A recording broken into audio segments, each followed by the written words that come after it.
So as I said in the email this morning, I think we can work through things pretty quickly today. That's my hope. There's a couple of consent items. One is, so if one of the things what we want to do is approve the minutes from the April meeting, I believe. Is there, and Kevin, and because I don't know what I'm doing, Kevin, is there anything else we need to do, or just ask for approval of the minutes? I think phrase it, is there any objection to the approval of the April minutes? Thank you. What he said. So Hearing none, they are approved. Okay, great. Thank you so much. Okay, good. All right. And then, I'm sorry, go ahead. No, I just said approved. Thank you. Great. And then next up is the survey summary reports webpage overview. I'm going to go ahead and try and share that with you. One moment, please.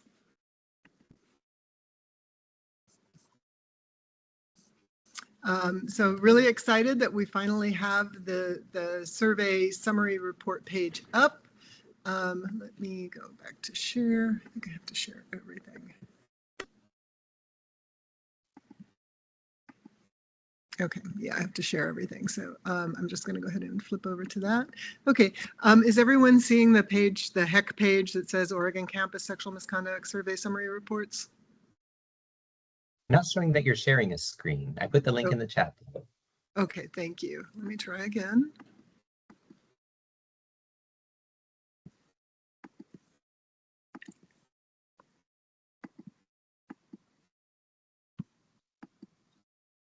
Okay, that's nice.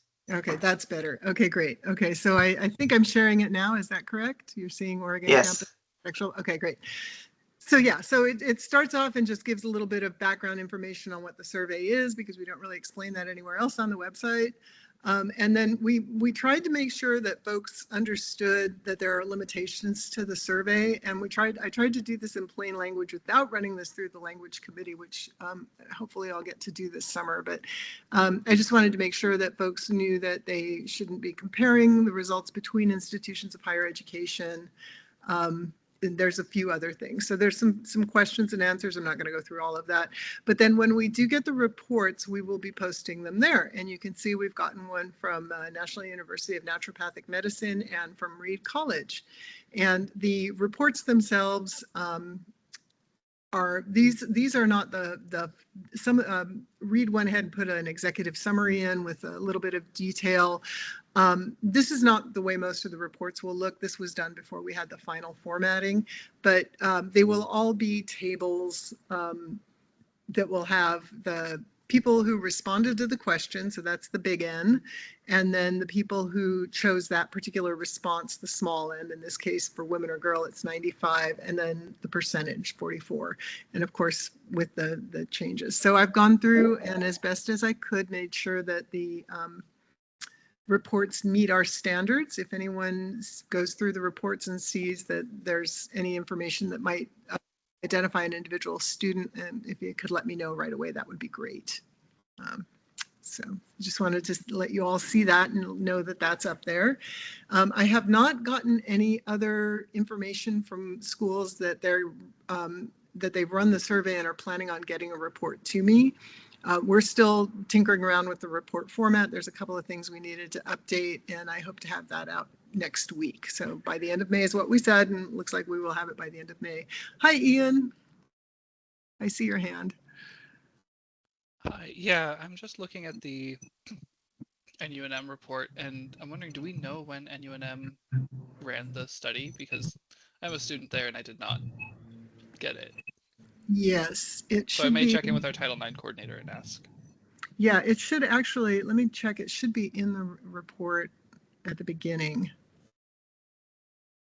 Yeah, if you look at 3, it says the opening and closing, the opening date was January 1st and the closing date was January 30th. Okay, good to know. Yeah, and I don't know, they provided a little bit of, if you go down a little bit further, there's some information about the ethical standards, and then there should be there's a little bit of information about the survey solicitation, recruitment, and dissemination practices that they used. So it'll tell you how they distributed it. Okay. All right.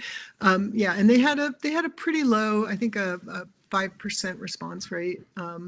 19 people responded. So, but yeah, just something to maybe if we can, that might be something to look at if you want to talk to them about improving response rates for next time, is when the survey was released.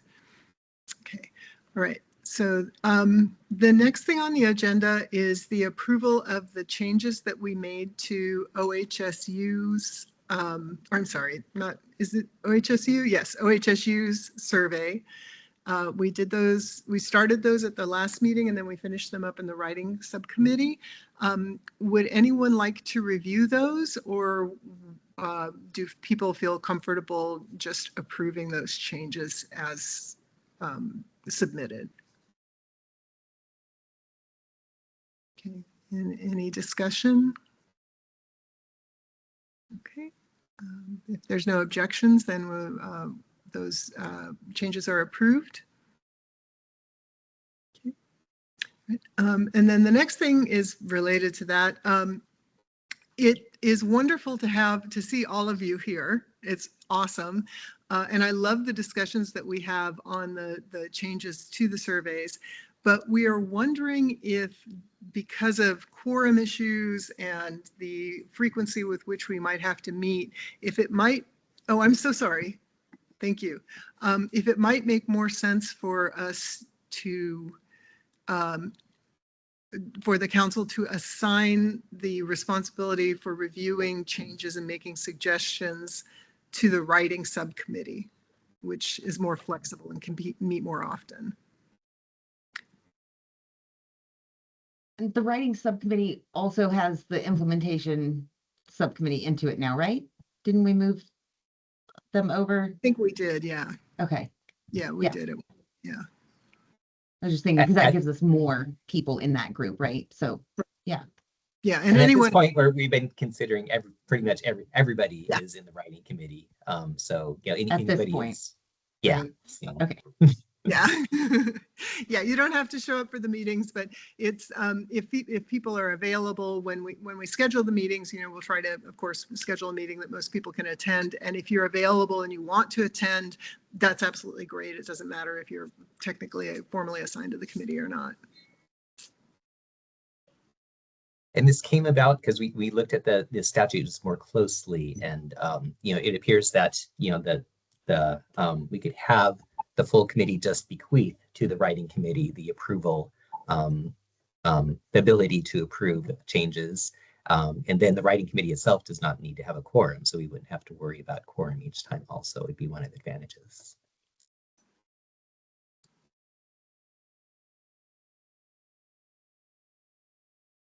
I would Okay. move to approve giving the I writing approve. committee authority. Okay, and I approve as well. Yeah, I don't see an issue with it.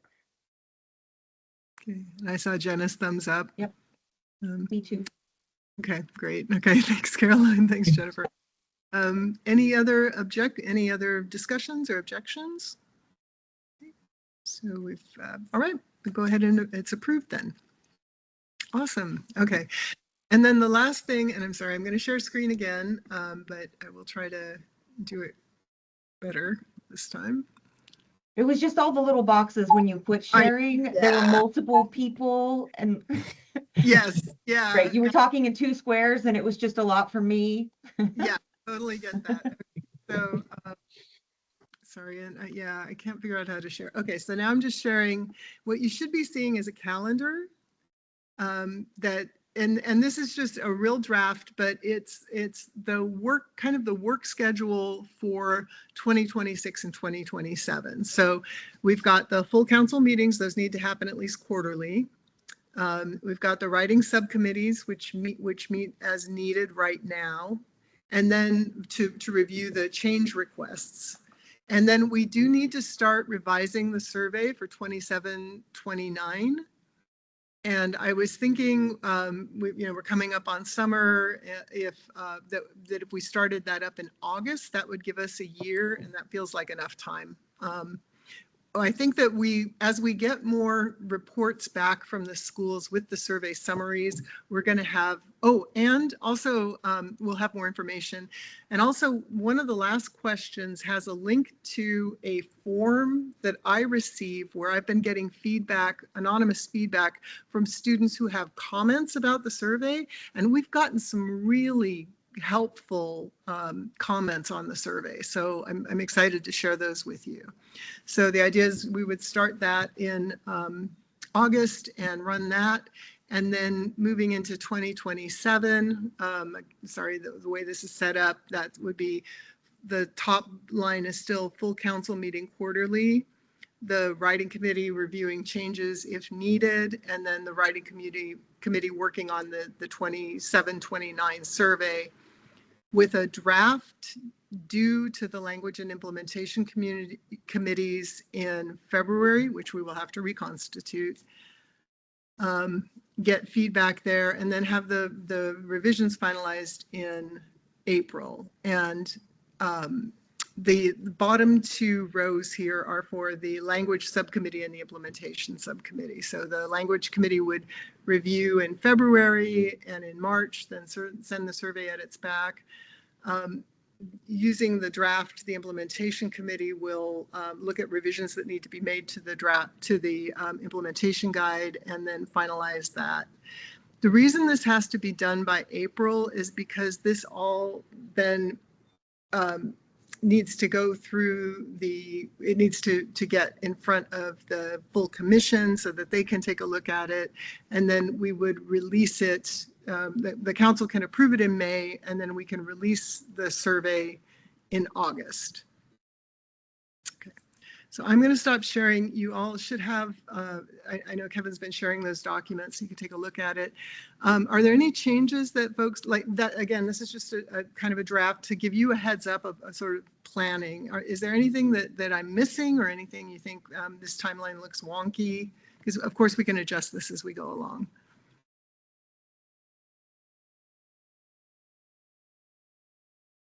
Okay. All right. So I don't know that I don't think I need formal approval from you on that, but just so you know, we'll be getting in touch with you. And if you know that you want, for example, I know for most of you students, you were not around for the last time we wrote the survey. If you want to be more involved and you want to be on the writing subcommittee, it'd be awesome. So we'll give everybody an opportunity to participate in that if they want to. And again, the writing subcommittee doesn't need quorum, so it's a little bit easier, a little more flexible. Okay. All right. Okay. All right. Well, that's it. Hopefully that'll help you. I hope that you all have great plans for this weekend that involve going outside and touching grass and maybe some water. Yeah, good. All right. Is there anything else that folks would like to talk about? One thing I just wanted to throw out there that I thought y'all might be interested to know, I met with someone at a school in Massachusetts who is also doing similar campus climate survey work. She had the brilliant idea of creating some sort of like webinar or like resource or something for parents that's like, hey, here's how you can look at campus climate survey data pending the new school year. Obviously, that's not something we have to solve right now before a 3-day weekend, but just wanted to throw that out there. If one, folks at schools are interested in that, we can talk about that. Or two, if that's something like we would just want to do for fun over the summer. Yeah, no big plans or anything. Just wanted to throw that out there because I thought y'all might like to hear about that. Yeah, the implementation committee had ideas about some video or some little webinars for like the institutions, but we hadn't thought about like parents and like how to, or even students, and how to go look at the survey and what data you're, how to understand what you're reading from the survey, right?